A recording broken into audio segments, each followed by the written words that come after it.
Shalom Bapak Ibu Saudara, mari kita saksikan pengumuman kegiatan gereja. Ibadah Raya Umum tanggal 20 September akan dilaksanakan secara online. Informasi kompak, informasi rekening gereja, dan informasi jemaat yang berulang tahun bisa Bapak Ibu Saudara lihat di Warta Jemaat Digital. Pelayanan kepada jemaat tetap akan berjalan semaksimal mungkin. Nomor telepon Sekretariat Gereja ada di Warta Jemaat Digital. Demikian pengumuman gereja selama sepekan. Informasi selengkapnya bisa dibaca di Warta Jemaat Digital. Tuhan Yesus memberkati. Shalom, selamat hari Minggu Bapak Ibu Saudara yang dikasihi oleh Tuhan. Hidup kita diberkati oleh Tuhan. Amen. Berkemenangan senantiasa. Amen. Puji Tuhan, mari kita mulai ibadah kita akan berdoa terlebih dahulu. Tuhan Yesus, kami berterima kasih. Tuhan selalu membimbing kami, Tuhan selalu melindungi kami, Tuhan selalu memberkati kami.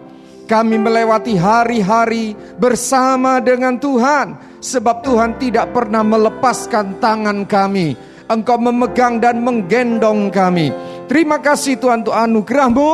Hari ini kami akan beribadah, kami dan bersama dengan seluruh anggota keluarga kami. Urapi hamba-hamba-Mu yang siap melayani kami. Berkati seluruh sidang jemaat-Mu dimanapun berada mengikuti ibadah online pada hari ini. Berkat Tuhan turun atas kita semua. Seluruh rangkaian ibadah ini diberkati. Dengan meterai satu nama, Tuhan Yesus Kristus kami berdoa. Haleluya, bersama katakan amin. Selamat beribadah, Tuhan memberkati. Terpujilah nama Tuhan, sebab sungguh kasih Tuhan kekal selama-lamanya dalam hidup setiap kita. Haleluya, ini pujian syukur kami Tuhan. Sebab Kau yang sungguh layak disembah, layak diagungkan, layak ditinggikan Tuhan. Kami bersyukur Tuhan punya Allah seperti Engkau, Allah yang hidup, Allah yang luar biasa, Allah yang sungguh sangat baik dalam hidup kami. Syukur Tuhan, kami memuji nama-Mu, kami menyembah-Mu.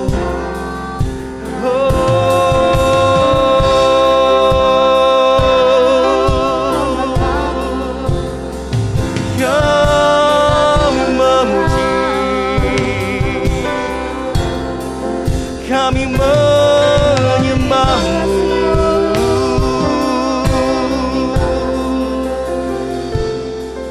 Ini kami Tuhan. Setiap kami pribadi Tuhan, lepas pribadi dan bersama keluarga kami Tuhan, kami datang membawa pujian kami kepada Engkau Tuhan. Syukur Tuhan.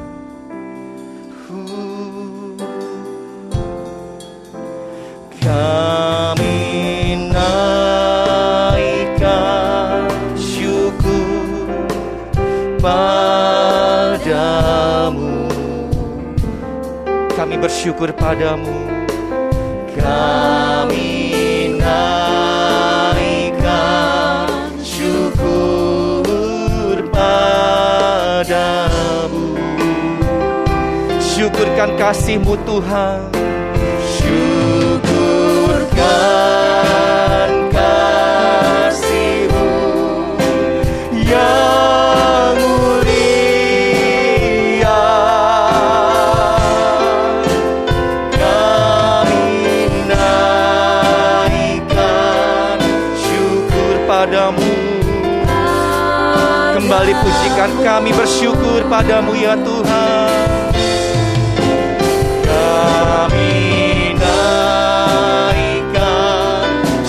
Hanya bagi Engkau Tuhan. Setiap kami saat ini datang memuji menyembah-Mu Tuhan. Kami bersyukur. Kami naikkan syukur padamu. Syukurkan kasih-Mu. Syukurkan kasih-Mu yang mulia. Kami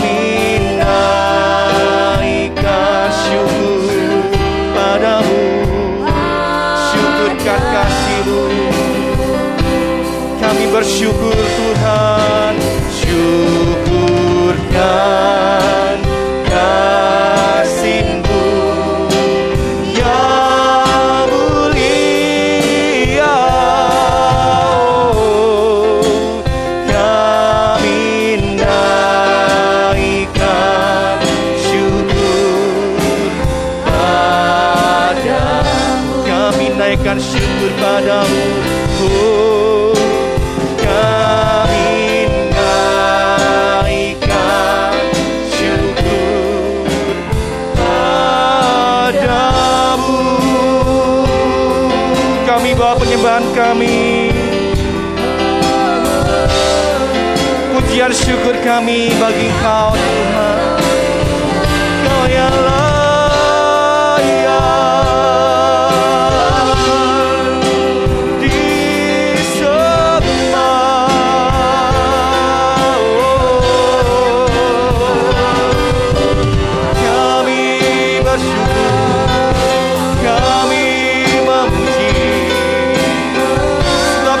hadirat-Mu tak terbatas oleh ruang dan waktu ya Tuhan. Di mana kami berada saat ini, lawatan-Mu mengalir. Syukur bagi-Mu, kami menyembah-Mu.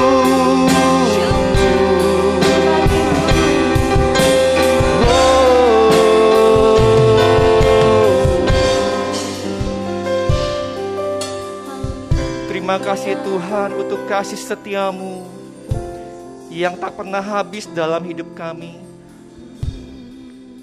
dalam keluarga kami, bagi orang-orang yang kami kasihi Tuhan. Kami rasakan setiap hari betapa Engkau baik dalam hidup kami Tuhan.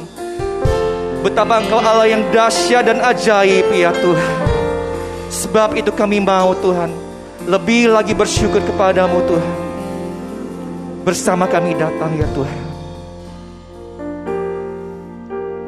Kami datang di hadirat-Mu, bersama katakan, dalam satu kasih, dengan bersehati, berjanji padamu, berjanji setia sampai akhir. Mengasihi-Mu Tuhan, lagi katakan kami datang ya Tuhan. Kami datang di hadirat-Mu, dalam satu kasih, amin ya Tuhan. dengan bersehati, ini janji kami, berjanji setia sampai akhir. Mengasihi-Mu Tuhan, dan katakan bersama keluargaku melayani Tuhan, bersatu hanya mengasihi Engkau ya Tuhan. Tiada yang dapat melebihi kasih-Mu ya Tuhan. Bagi kami Kaulah segalanya. Kami bersyukur Tuhan. Kembali kami katakan kepadamu, kami datang di hadirat-Mu dalam satu kasih, dan bersehati ya Tuhan, dengan bersehati, berjanji setia sampai akhir. Mengasihi-Mu ya Tuhan, bersama keluargaku, bersama keluargaku melayani Tuhan, bersatu selamanya mengasihi Engkau. Tiada yang dapat melebihi kasih-Mu ya Tuhan bagi kami. Bersama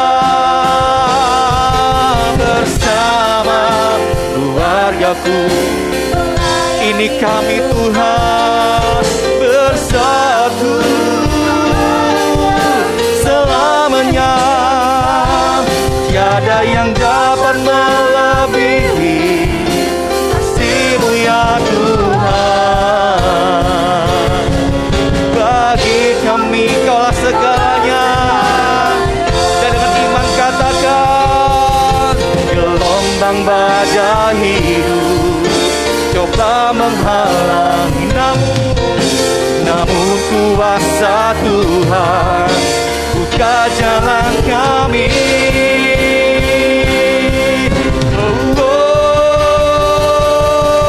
Bersama keluargaku melayani Tuhan, bersatu mengasihi, tiada yang dapat melebihi kasih-Mu ya Tuhan.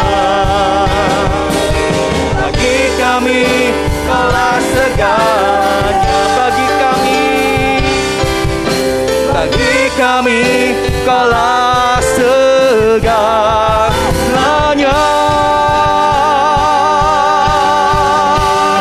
Engkau Allah sumber kekuatan dalam hidup kami. Mari kita sama-sama berdoa untuk firman Tuhan. Kami bersyukur kami dikuatkan oleh pujian, lagu nyanyian yang juga kami tujukan untuk kami menyembah Tuhan.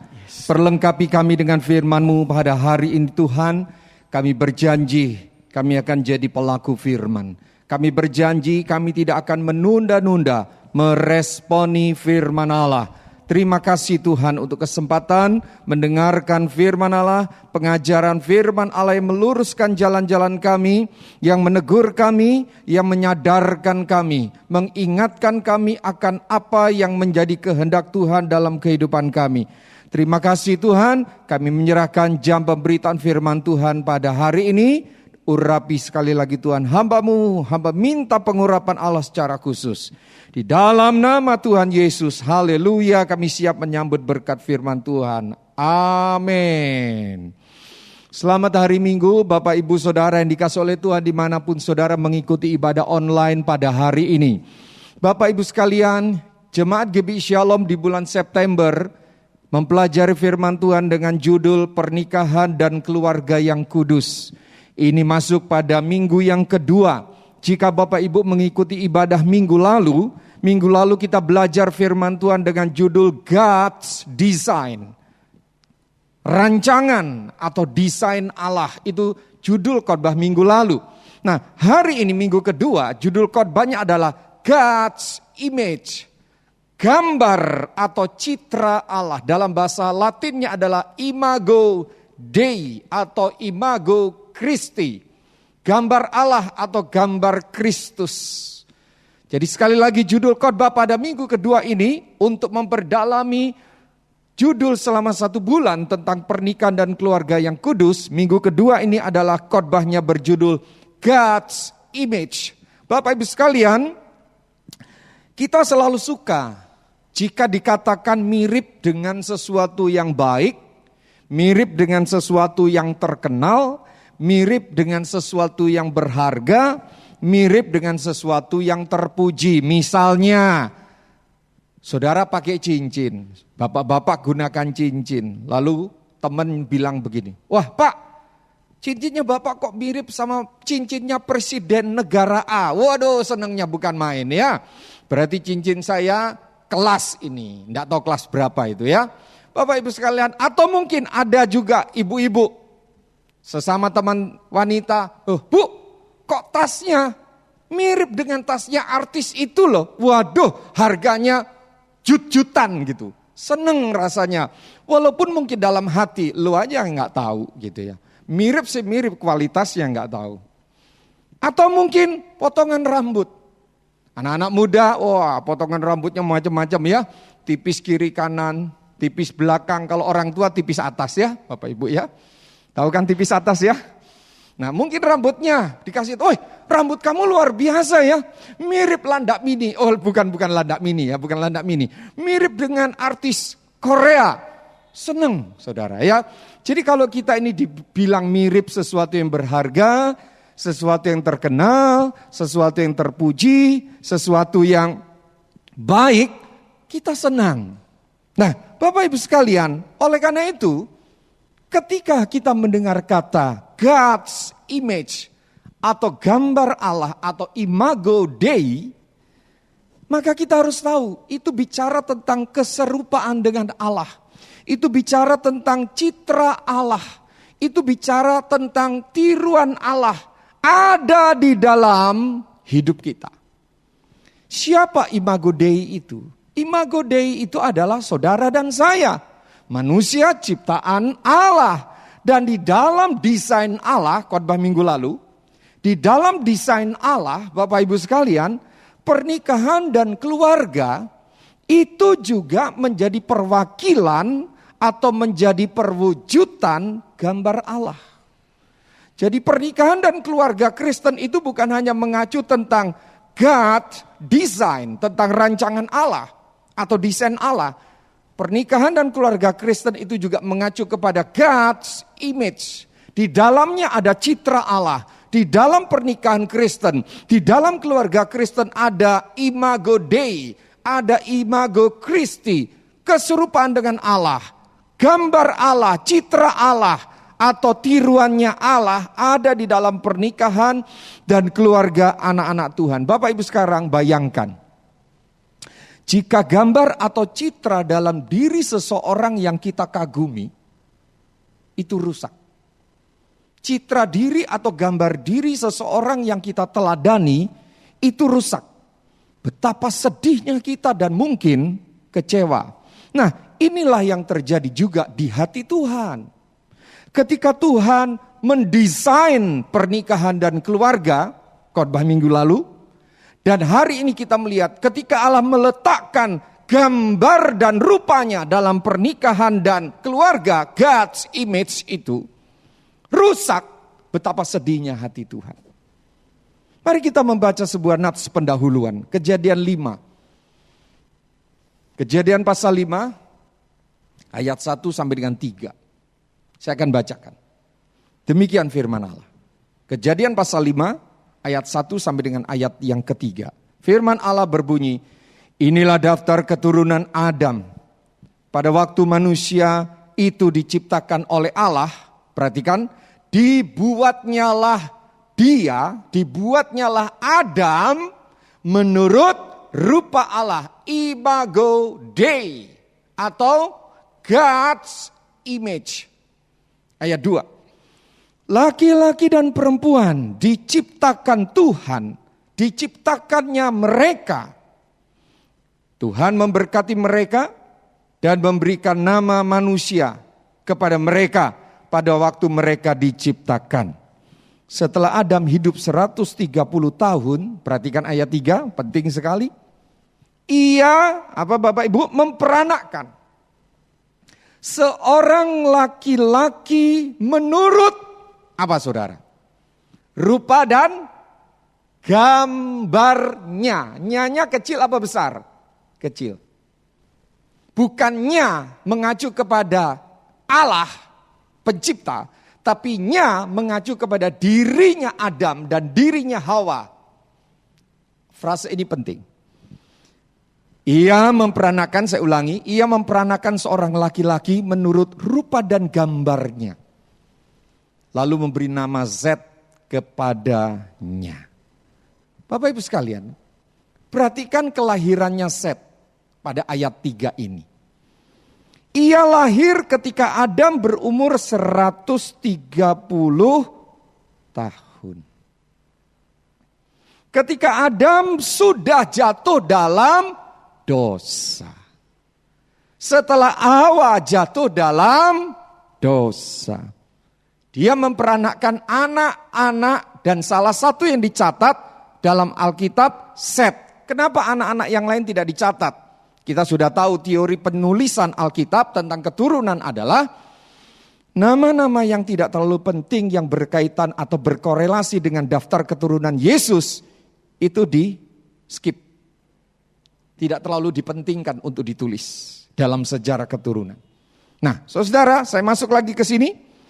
Adam, perhatikan ayat 3, memperanakkan seorang anak laki-laki menurut rupa dan gambarnya. Setelah dia jatuh dalam dosa, maka keturunan Adam tidak lagi dibilang serupa dengan gambar Allah, tapi serupa dengan gambar manusia itu sendiri. Apa yang paling bisa kita amati, saudaraku? Yang paling bisa kita amati adalah Adam diciptakan menurut gambar Allah. Itu ayat 1. Ya. Tetapi setelah dia jatuh dalam dosa, dia memperanakan anak-anak. Dan salah satunya yang dicatat adalah Set. Dan Alkitab bilang, Adam dan Hawa memperanakan anak-anak menurut gambar dan rupanya. Menurut gambar dan rupa Adam dan Hawa. Saya mau tekankan lagi. Menurut gambar dan rupa bapak ibunya yang sudah jatuh dalam dosa. Ya, saya tekankan lagi. Melahirkan anak-anak dan anak-anak ini lahir menurut gambar dan rupa bapak dan ibunya yang sudah berdosa. Dengar baik-baik. Ini tidak hanya bicara tentang fisik, kepribadian, kejiwaannya. Tapi ini juga berbicara tentang natur atau genetik berdosanya. Itu turun. Makanya ayat ini menulis harus clear ini. Menurut rupa dan gambarnya. Siapanya? Adam dan Hawa. Siapa Adam dan Hawa? Yang sudah kehilangan God's image itu. Makanya tidak ditulisnya, yaitu image-nya Tuhan. Bukan. Nya di sini adalah image-nya Adam dan Hawa yang sudah berdosa itu. Ini kebalikan saudara.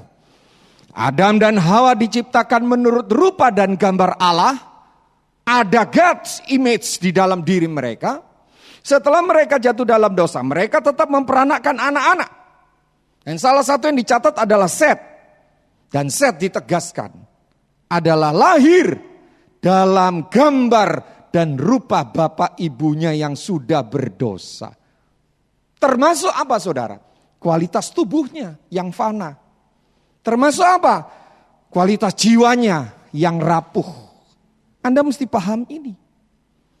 Jadi kalau saudara belajar ilmu jiwa, Alkitab ini bukan ilmu pengetahuan yang menjawab semua pertanyaan pengetahuan umum.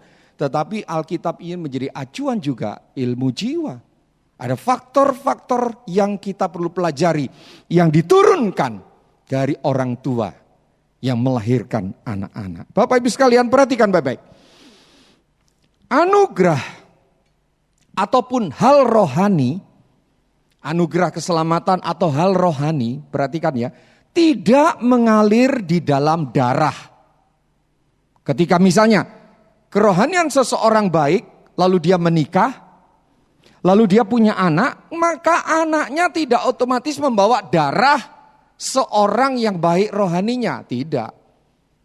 Jadi hal rohani atau anugerah keselamatan tidak ada kaitannya dengan darah atau genetik.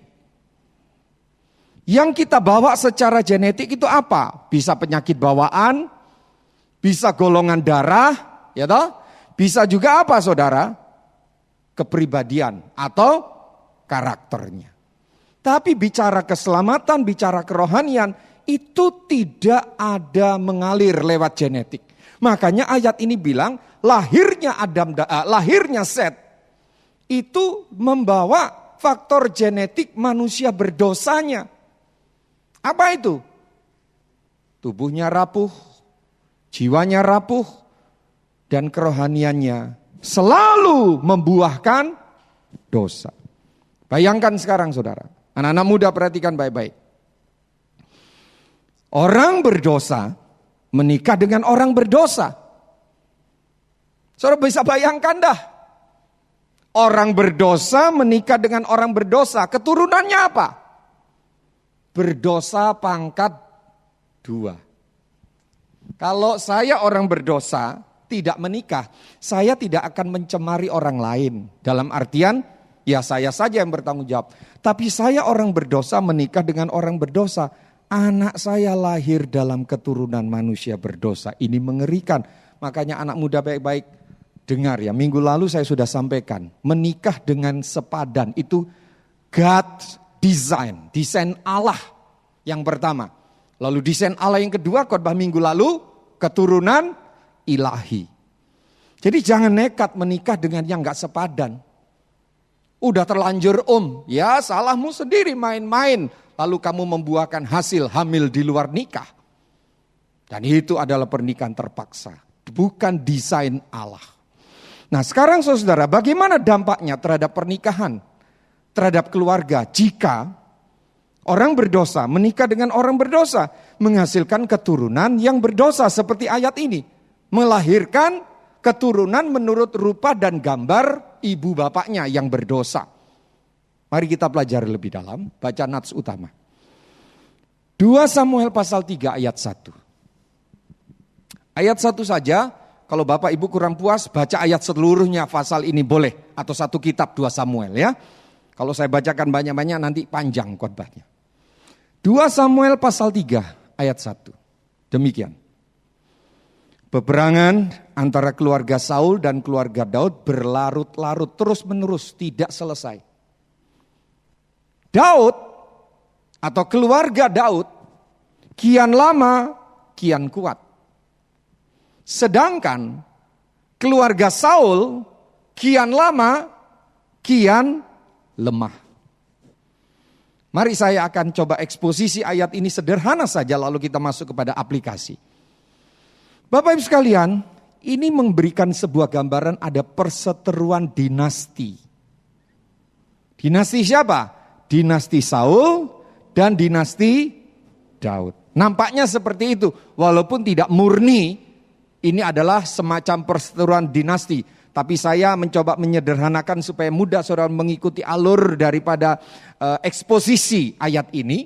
Ini semacam sebuah perseteruan dinasti. Dinasti Saul dan dinasti Daud. Mari perhatikan baik-baik. Saudara ikuti ya.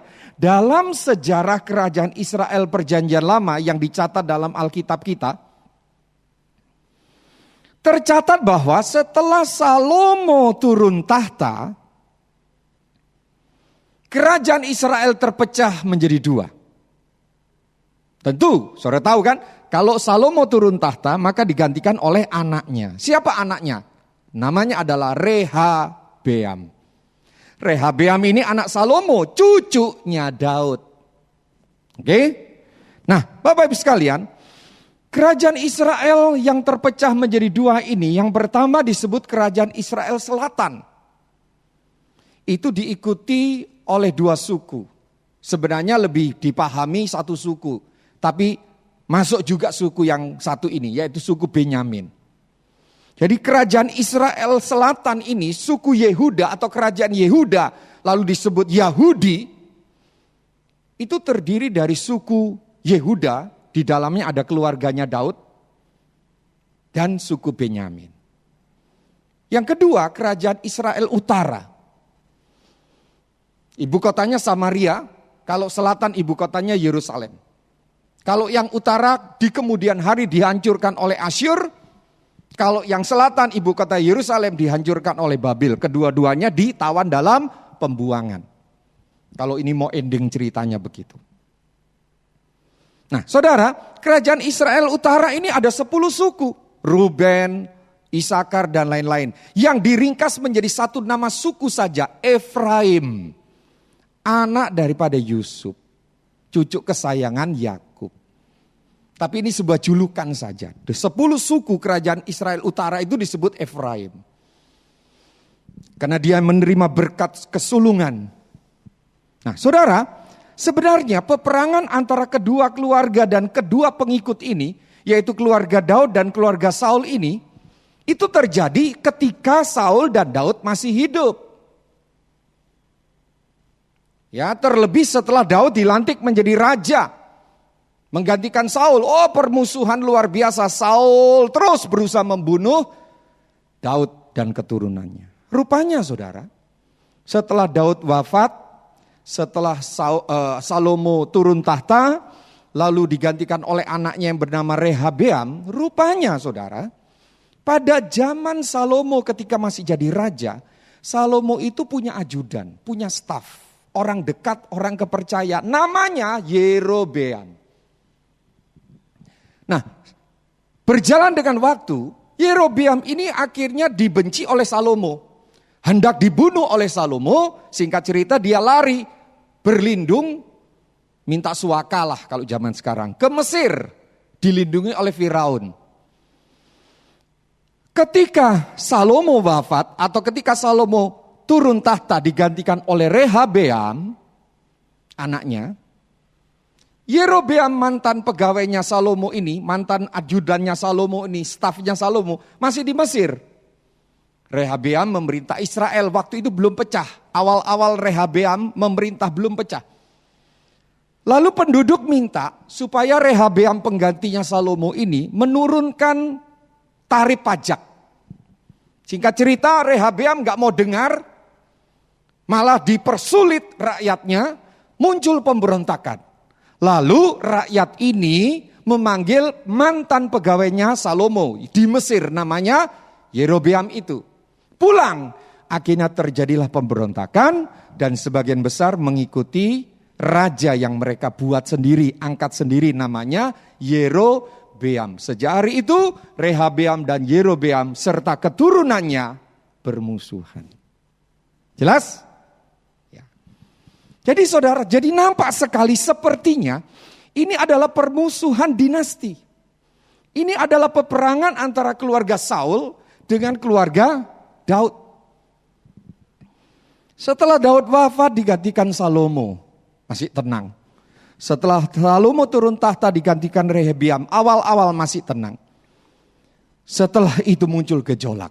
Dan setelah itu muncul dua raja, Rehabeam itu kerajaan Israel Selatan, Yerobeam raja Israel Utara. Nah, saudara yang kasih, setelah terjadi pemberontakan ini, waduh peperangan gak ada berhentinya. Perang saudara gak ada berhentinya. Saudara baca dalam kisah raja-raja. Tidak ada berhentinya perang saudara. Utara selatan ini saling serang, terutama kerajaan utara ini ya.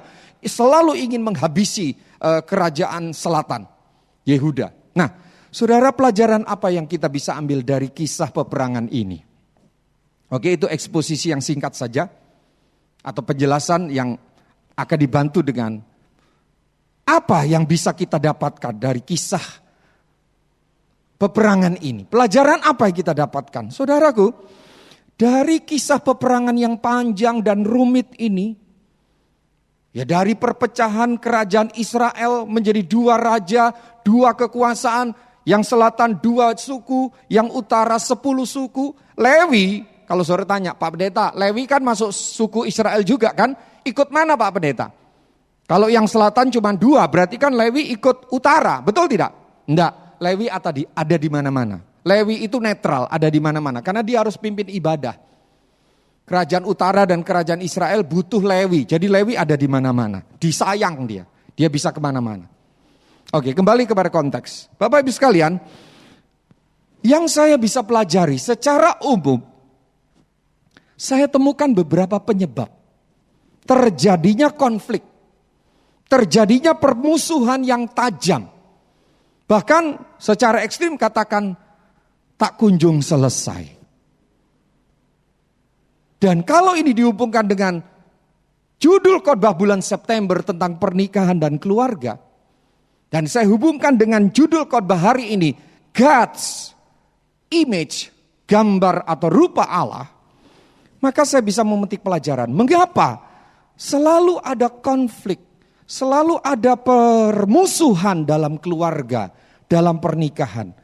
Kalau saya katakan dengan kata yang lebih ekstrim, ada peperangan dalam keluarga dan dalam pernikahan seperti dinasti Saul dan dinasti Daud. Kenapa seringkali terjadi? Kita akan bahas penyebab yang pertama.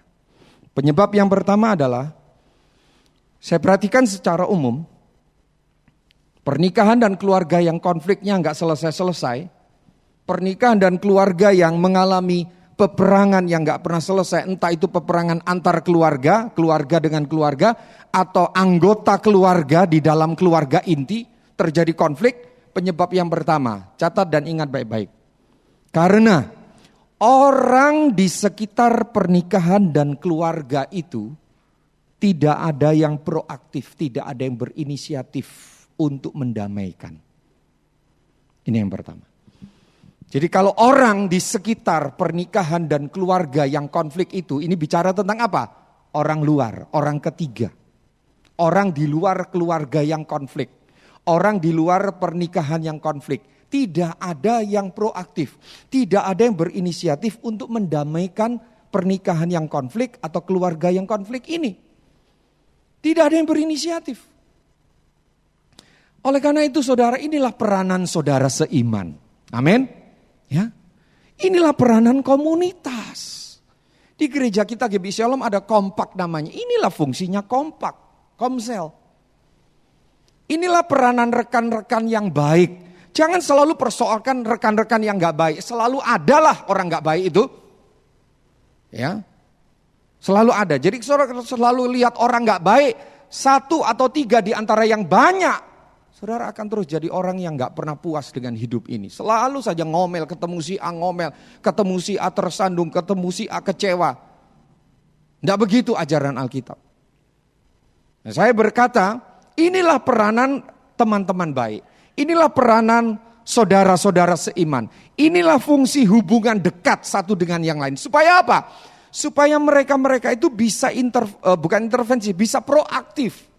Mendamaikan konflik pernikahan, mendamaikan orang-orang yang berkonflik dalam keluarga. Nah, oleh karena itu Bapak Ibu ingat khotbah bulan lalu. Ya, pembawa damai. Siapa pembawa damai itu? Itulah anak-anak Allah. Dia harus menjadi juru damai. Amin. Harus. Kalau Anda lihat ada pernikahan konflik, kalau Anda lihat ada keluarga konflik, jangan diam. Oh, saya tidak berani. Minimal saudara bisa apa? Berdoa. Amin. Bukankah itu intervensi lebih luar biasa ketimbang saudara mengandalkan kehebatanmu bicara? Belum tentu juga bisa mengubah orang itu. Mari proaktif menolong pernikahan dan keluarga supaya peperangan dalam tanda kutip itu cepat selesai. Ini penyebab yang pertama. Yang kedua, kenapa konflik dalam pernikahan dan keluarga seperti peperangan yang tidak pernah selesai? Seperti keluarga dinasti Saul dan dinasti Daud. Penyebab yang kedua saya temukan karena dalam keluarga itu, keluarga yang berkonflik ini, suami istri yang berkonflik ini, tidak ada roh lemah lembut. Yaitu apa lemah lembut itu? Sabar dan suka mengalah. Dan tidak ada buah roh. Salah satunya adalah penguasaan diri. Enggak ada. Kalau ada penguasaan diri, kalau ada kelemah lembutan yaitu sabar dan suka mengalah. Saya yakin, kita semua yakin, konflik pernikahan, konflik keluarga cepat selesai. Amin. Saudara mesti percaya itu. Ya karena tidak ada roh lemah lembut. Tidak ada kesabaran dan tidak ada suka mengalah. Tidak ada pengendalian diri. Ya konflik terus saja.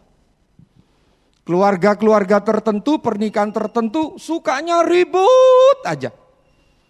Kacang hijau dijadikan masalah. Duit 10.000 jadi masalah. Teh kosong di lemari jadi masalah.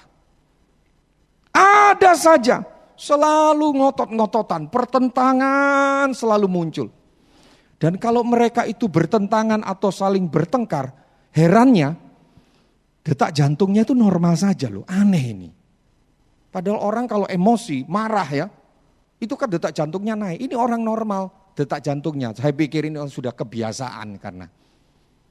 Jadi ketika marah atau konflik itu enggak merasa ada sesuatu yang bermasalah dengan jiwa. Ini bahaya penyakit ini. Jangan dibawa ke gereja, jangan dibawa ke kantor, jangan dibawa ke kampus. Buang itu ke dalam laut. Suka ngotot, suka ribut perkara kecil, gak puas. Kalau gak seluruh dunia tahu. Caranya gimana? Tahu kan? Supaya seluruh dunia tahu sekarang? Pasang status. Orang Afrika yang gak tahu apa-apa tahu status kita. Saking dia gak ngerti karena bahasa Indonesia kita nulisnya. Saudara, suka ribut. Konflik dianggap biasa. Gak ada niat menyelesaikan. Yang ketiga, saya menemukan secara umum penyebab konflik tidak pernah selesai. Sehingga pernikahan dan keluarga itu merusak desain Allah, merusak gambar Allah, image-nya Allah. Yang ketiga penyebabnya, tidak bertindak sesuai kehendak Tuhan. Semua tindakan diputuskan sendiri, tidak dibawa dalam doa, tidak bertanya sama Tuhan. Ketika muncul ada indikasi konflik, ketika muncul ada indikasi pertengkaran, ketika muncul ada indikasi ini bakal jadi perang dalam pernikahan, perang dalam keluarga, dibiarkan. Tidak diputuskan sesuai dengan kehendak Tuhan. Ini namanya kesombongan, saudara. Ini namanya roh independen. Ingin merdeka, bukan ingin merdeka, roh merasa merdeka, merasa bebas, merasa bisa menentukan jalannya sendiri. Hati-hati, ujungnya menuju kepada maut. Pesan buat anak-anak muda. Anak-anak muda, senyampang kamu belum menikah, lebih jauh lagi senyampang kamu belum punya pilihan pacar, berlatihlah untuk selalu tanya Tuhan. Yang setuju katakan amin. Saya dengar kok di rumah banyak yang bilang amin. Tanya, oh Tuhan, Tuhan, kalau bahasa sederhana, umurku 19 tahun. Biasanya pria menikah 25, 26. Ya sudahlah gak apa-apa, paling tua 35. Tapi yang penting apa? Tanya Tuhan. Supaya apa? Ketika engkau sudah biasa sejak muda, sejak remaja, suka tanya Tuhan, suka melibatkan Tuhan, maka ketika menikah, membentuk keluarga, tanya sama Tuhan itu bukan sesuatu yang aneh. Amin.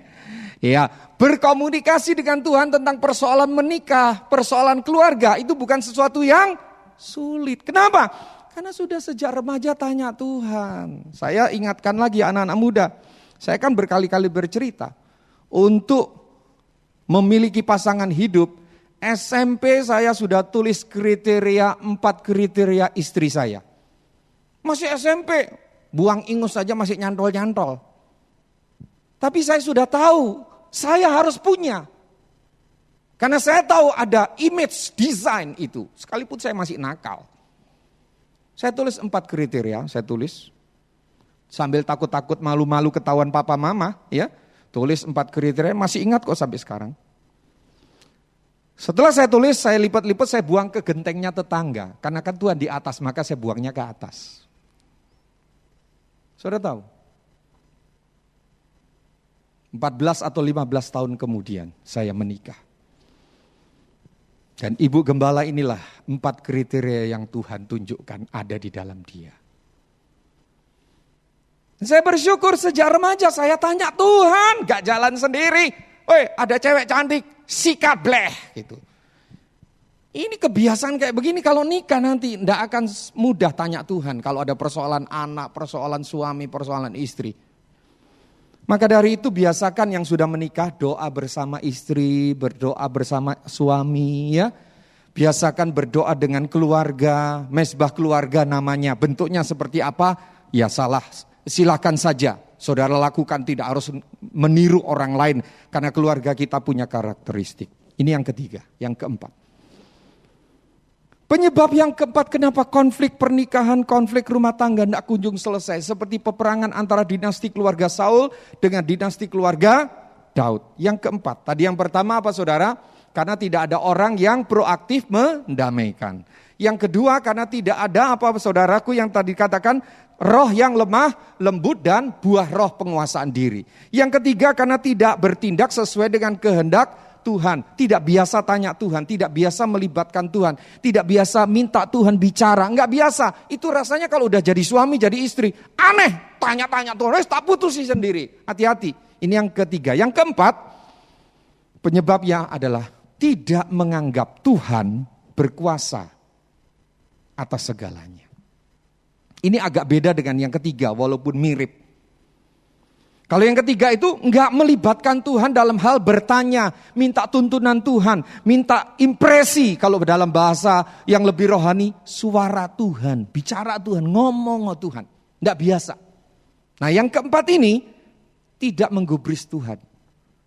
Atau tidak menganggap Tuhan itu berkuasa. Saudara, orang-orang yang punya konflik dengan sifat seperti ini, dia merasa dirinya bisa kendalikan pernikahannya. Dia merasa bisa kendalikan keluarganya dengan baik. Tapi buktinya banyak yang berantakan kok. Kenapa? Karena dia kendalikan dengan kekasaran. Dia kendalikan dengan bentakan. Dia kendalikan dengan tudingan. Dia kendalikan dengan ancaman. Tidak akan selesai. Tidak akan selesai. Kalaupun kelihatan rukun itu cuma di luar. Batinnya tersiksa. Jiwanya udah sobek-sobek. Anak tetap pulang rumah tetapi cuma badannya. Tapi jiwanya udah kemana-mana. Kita gak mau punya pernikahan dan keluarga seperti itu. Karena image Allah tidak seperti itu. Katakan amin. Kita harus hormati Tuhan. Akui engkau berkuasa atas pernikahanku. Engkau berkuasa atas keluargaku. Bukan hanya atas alam semesta ciptaanmu. Tetapi juga atas pernikahan dan keluargaku. Serahkan kendali kepada Tuhan. Serahkan kendali kepada Tuhan.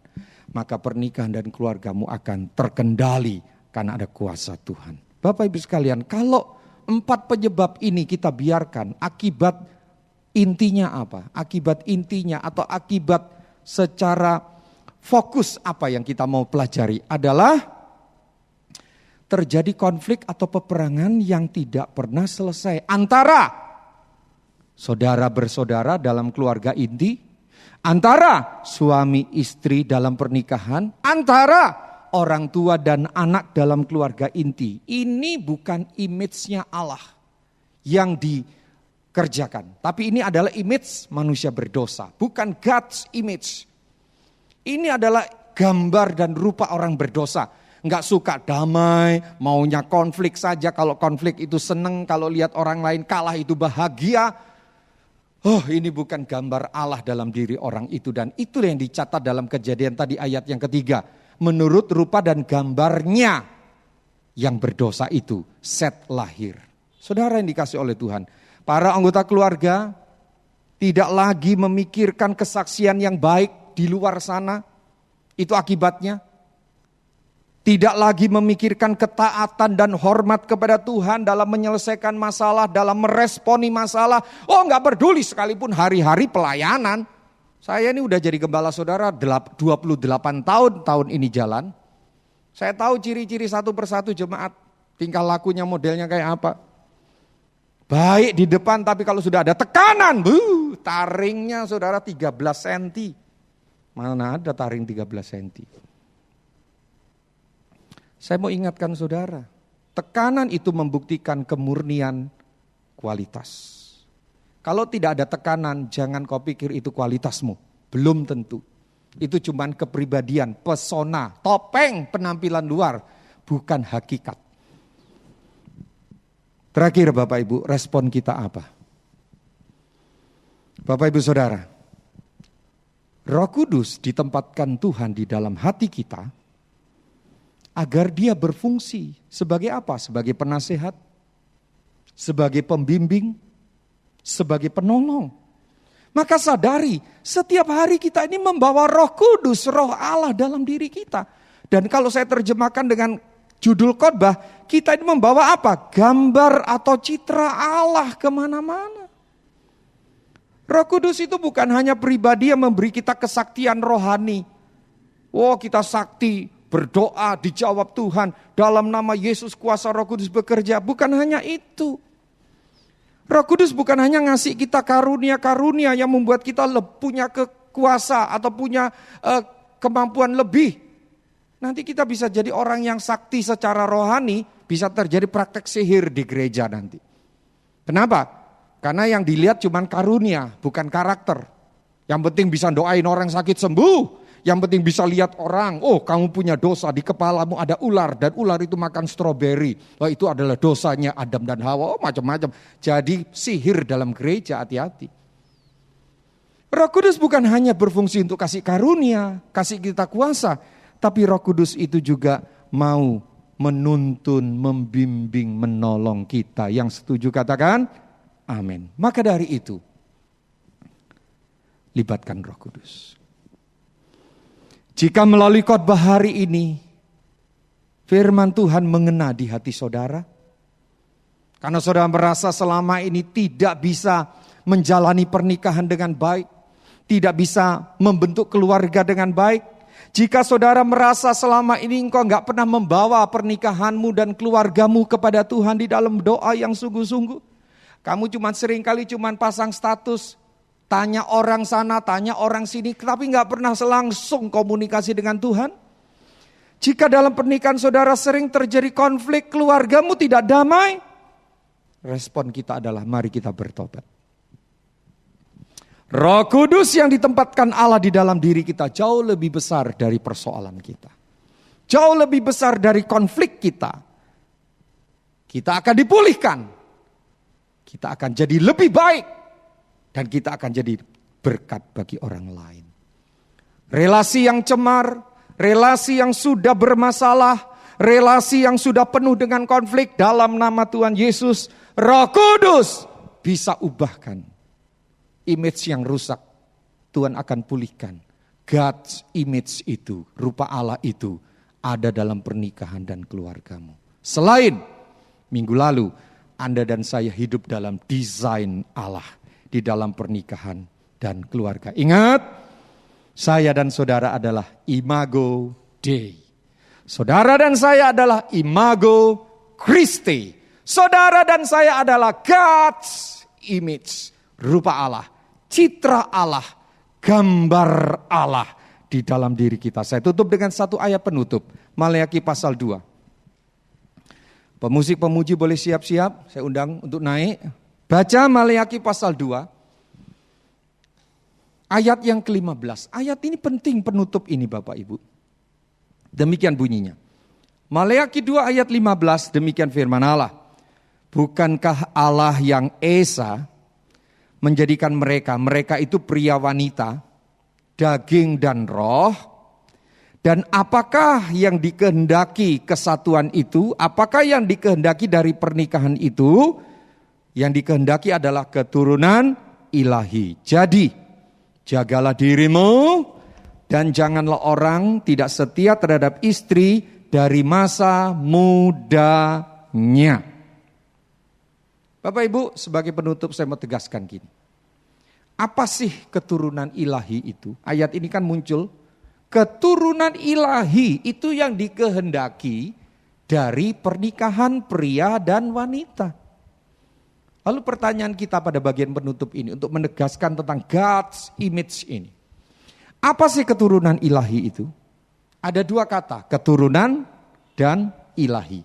Perhatikan ayat itu. Ada kata keturunan, ada kata ilahi. Digabung menjadi keturunan ilahi. Keturunan itu berasal dari bahasa aslinya. Kalau ini perjanjian lama bahasa Ibrani, ditulis dengan kata sehrah. Sehrah itu artinya benih, semen. Semen, bukan semen ya, semen. Sperma, benih pria. Itu ini disebut keturunan.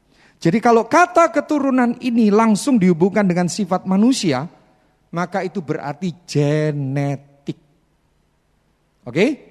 Keturunan itu berarti genetik. Karena keturunan ini berasal dari kata sperma pria. Zerah. Lalu ada kata ilahi. Ditulis dengan bahasa aslinya Elohim. Itu artinya God-like. Keserupaan dengan Allah. Keilahian. Jadi jika kata ilahi kita kenakan pada kata manusia, maka artinya manusia yang serupa dengan Allah. Atau manusia yang punya God's image. Atau manusia yang punya kualitas moral seperti Allah. Jadi keturunan ilahi itu artinya secara genetik dia punya keserupaan dengan Allah, secara moral kualitasnya serupa dengan Allah. Genetik di sini bukan berarti karena faktor darah dan kelahiran. Tadi di awal saya sudah katakan, karunia, anugerah keselamatan, kerohanian itu tidak mengalir dalam faktor kelahiran. Tapi di genetik di sini adalah keserupaan itu sama dengan Allah. Gitu. Ya, genetiknya genetik ilahi. Amin. Saya berdoa anak-anak kita, kalau mereka sudah lahir dalam keluarga berdosa, doakan hari ini dalam nama Yesus. Diputuskan dosa keturunan, dosa nenek moyang, lahir keturunan ilahi yang diperbaiki kembali kepada image-nya Allah. Mari kita naikkan satu pujian. Ku mau sepertimu Yesus. Mari sembah Tuhan. Mau sepertimu Yesus, disempurnakan. Mari katakan dalam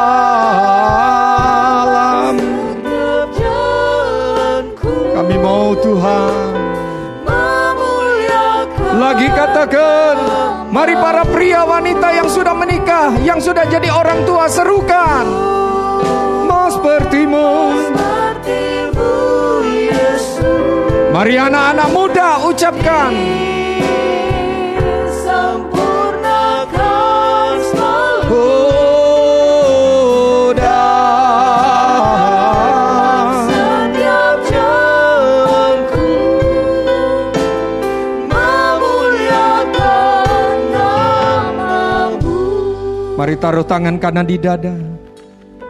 Serahkan hidupmu. Serahkan pernikahan dan keluargamu dalam kendali Tuhan.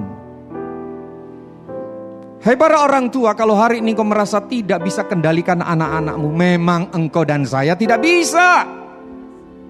Serahkan kepada Tuhan. Biasakan bertanya, biasakan berkomunikasi dengan Tuhan. Minta petunjuk Tuhan. Biasakan doa, puasa bersama pasangan. Kalaupun sendiri, lakukan sendiri dengan sungguh-sungguh. Tidak ada yang mustahil. Tuhan ubahkan suamimu, Tuhan ubahkan istrimu. Tidak cuma konsultasi. Anda sendiri ambil keputusan, berdoa sungguh-sungguh.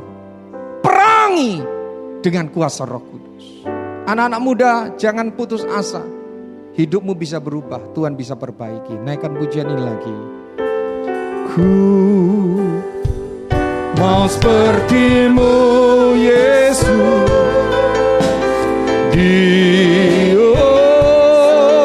haleluya, Yesus Tuhan.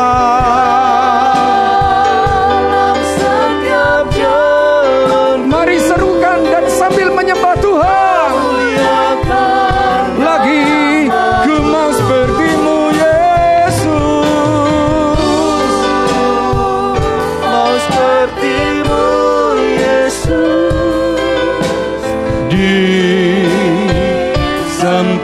disempurnakan selalu dalam setiap jalanku. Katakan, memuliakan nama-Mu, memuliakan nama-Mu, memuliakan nama-Mu. Haleluya, haleluya, haleluya, haleluya. Lawatan Allah terjadi di rumah-rumah. Lawatan Allah terjadi atas pernikahan.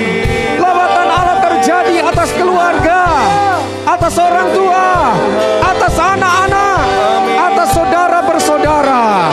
Dalam nama Yesus, intervensi Roh Kudus terjadi. Intervensi Roh Kudus terjadi.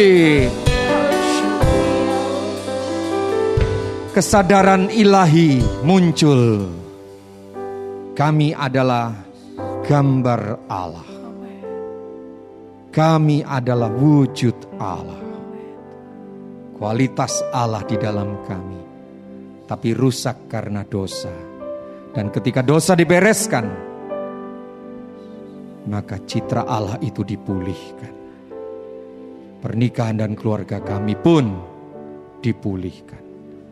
Terimalah berkat Tuhan, jemaat yang dikasihi oleh Tuhan, atas pernikahan rumah tanggamu, atas orang tua dan anak-anak, atas suami dan istri, dalam nama Tuhan Yesus. Amin. Amin. Tuhan memberkati. Kita akan lanjutkan ibadah kita dengan memberikan persembahan dan berdoa syafaat. Pak Michael akan pimpin kita dalam doa. Ya, bersama kita bersepakat berdoa untuk doa persembahan dan doa syafaat juga bagi Tuhan. Terima kasih Bapa untuk hari ini, untuk hari Kau berkati dalam hidup setiap kami Tuhan. Terima kasih untuk pekerjaan, untuk berkat keuangan yang boleh kami terima Tuhan sampai dengan hari ini. Terima kasih buat kasih setiamu Tuhan. Dan kami bawa persembahan keuangan kami yang terbaik bagi Tuhan. Dengan hati bersyukur kami persembahkan bagi Engkau ya Tuhan. Dan kami juga bersatu hati Tuhan bersepakat berdoa Tuhan. Bagi bangsa kami Indonesia Tuhan yang mengalami pandemi COVID-19. Kami terus doa ke dalam tangan-Mu Tuhan. Kami percaya Engkau Tuhan yang mengasihi bangsa kami, yang akan memulihkan bangsa kami Tuhan. Kau berikan hikmat kepada pemerintahan bangsa kami untuk dapat membuat Tuhan prioritas Tuhan dan juga hikmat-Mu Tuhan kepada pemerintah bangsa kami Tuhan, sehingga Tuhan pandemi Tuhan dapat segera berakhir Tuhan. Kau juga berikan hati yang taat dengan Tuhan dan juga ketaatan Tuhan kepada seluruh bangsa Indonesia untuk dapat mengikuti Tuhan setiap perintah yang diberikan Tuhan oleh pemerintah bangsa kami ini Tuhan. Terima kasih Bapa, kami terus Tuhan juga membawa Tuhan bagi gereja kami Tuhan, gereja kami kasihi. Biarlah Tuhan sungguh Kau Tuhan lebih lagi Tuhan memulihkan Tuhan gereja kami Tuhan. Setiap jemaat Tuhan boleh dengan antusias beribadah Tuhan walaupun secara online Tuhan. Tapi kami tahu Tuhan Engkau Allah yang juga melawat dimanapun kami berada saat ini Tuhan. Terima kasih Bapa. Ini doa kami Tuhan, dan kami akhiri Tuhan doa kami dalam nama Yesus Tuhan. Haleluya. Amin.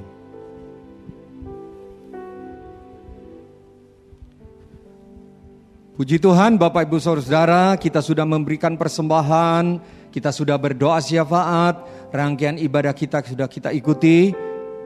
Kita akan mengakhiri ibadah kita akan berdoa mengucap syukur, mari kita berdoa. Bapa, terima kasih untuk anugerah-Mu atas kami.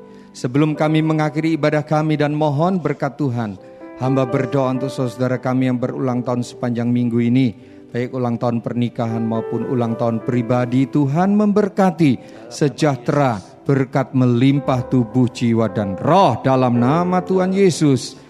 Berkati hamba-hamba Tuhan, para pelayan Tuhan yang ambil bagian dalam pelayanan ibadah hari ini. Tuhan semakin mengurapi, Tuhan semakin memberkati, Tuhan semakin memperlengkapi. Berikan hati yang terus rela melayani Tuhan. Terima kasih Bapa, kami bersyukuran. Kami mau berkata bersama sebelum kami terima berkat Tuhan. Dalam nama Yesus, Tuhan sudah menyembuhkan tubuh kami dari segala sakit penyakit. Sakit penyakit dihancurkan, kelemahan tubuh dihancurkan. Mujizat sudah terjadi, organ-organ tubuh yang sehat, kesembuhan datang. Juga pernikahan dan rumah tangga jemaat GP Shalom semakin hari semakin dipulihkan. Yang semakin hari semakin manis. Semakin hari merasakan hadirat surgawi turun. Hadirat Tuhan ada di dalam pernikahan dan keluarga kami. Relasi orang tua anak dipulihkan. Relasi suami istri dipulihkan. Relasi saudara bersaudara dipulihkan. Terima kasih juga untuk usaha dagang, toko, warung, bisnis apapun yang berkenan di hadapan Tuhan diberkati oleh Tuhan. Tidak ada kebangkrutan, tidak ada kerugian. Tuhan kirimkan keuntungan, Tuhan kirimkan berkat, Tuhan kirimkan rezeki. Tidak ada yang mengalami kemiskinan dan kelaparan. Tuhan memberkati dengan sejahtera dan melimpah, dan pakai hidup kami jadi berkat bagi saudara kami yang lainnya. Terima kasih Tuhan, kami mengakhiri ibadah kami pada hari ini. Mari Bapak Ibu Saudara yang dikasihi oleh Tuhan, sama-sama bangkit berdiri dan angkat kedua tangan kita bersyukur dan terimalah berkat Tuhan.